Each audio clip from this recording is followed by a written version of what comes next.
Welcome to our continuing series, Questions and Answers, from the works of Sri Aurobindo and the Mother. Today, Universal or Cosmic Force, Part 1, from Sri Aurobindo. The universal or cosmic forces.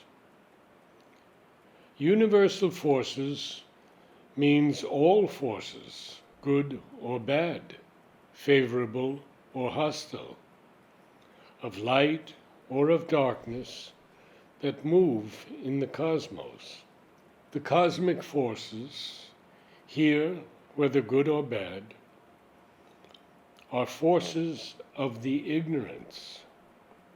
Above them is the truth consciousness that can only manifest when ego and desire are overcome. It is the force from the divine truth consciousness that must descend. The higher peace, light, knowledge, purity, power, ananda, must work upon the cosmic forces in the individual so as to change them and substitute the truth forces in place of the ordinary working. They, the cosmic forces, act on everyone according to the person's nature and his will and consciousness. Knowledge of the working of the cosmic forces, is necessary. It comes of itself as one gets more and more forward in the cosmic consciousness. They, pain and misery, are perhaps rather the result of the action of universal forces. But in a certain sense, grief and pain may be said to be universal forces, for there are waves of these things that arrive and invade the being often without apparent cause.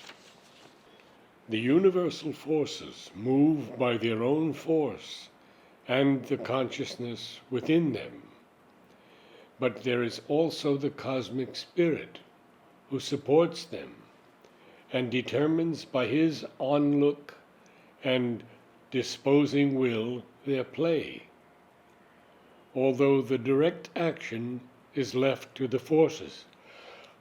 It is the play of the universal Prakriti, with the universal Purusha watching behind it.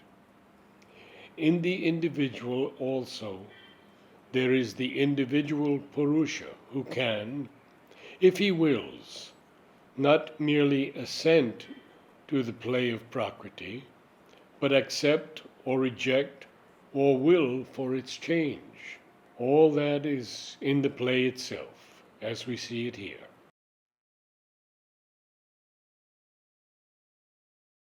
There is something above, but the action of that is an intervention rather than a moment-to-moment control. It can become a constant, direct control only when one replaces the play of the forces by the government of the divine. One can live in contact with the divine, even amidst the universal forces. But to live in the divine, one must be able to rise beyond the lower universal nature, or to call down the divine consciousness here.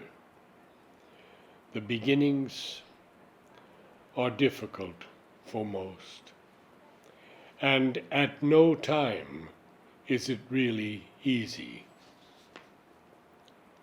There is only one force or energy here in reality. What is called the individual energy does not belong to the individual, but to the one universal power.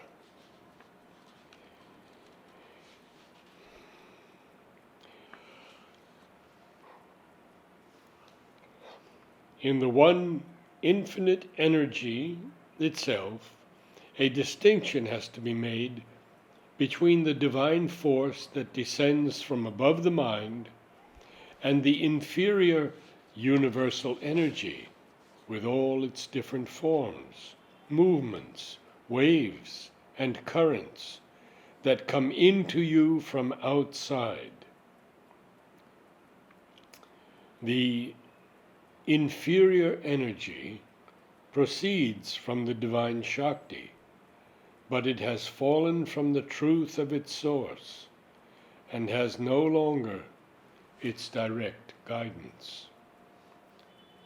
When these universal energies come into touch with the divine force, rise to meet it and allow it to take hold of them and occupy and change them. Then they are purified and uplifted and transformed and become a movement of the divine force. When they are not in touch with the divine force, not obedient to it, but act for themselves, they are unenlightened, erring, impure, mixed, and confused, powers of the ignorance.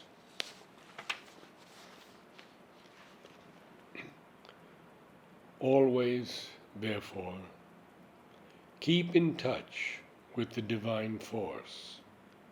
The best thing for you is to do that simply and allow it to do its own work. Wherever necessary, it will take hold of the inferior energies and purify them. At other times it will empty you of them and fill you with itself.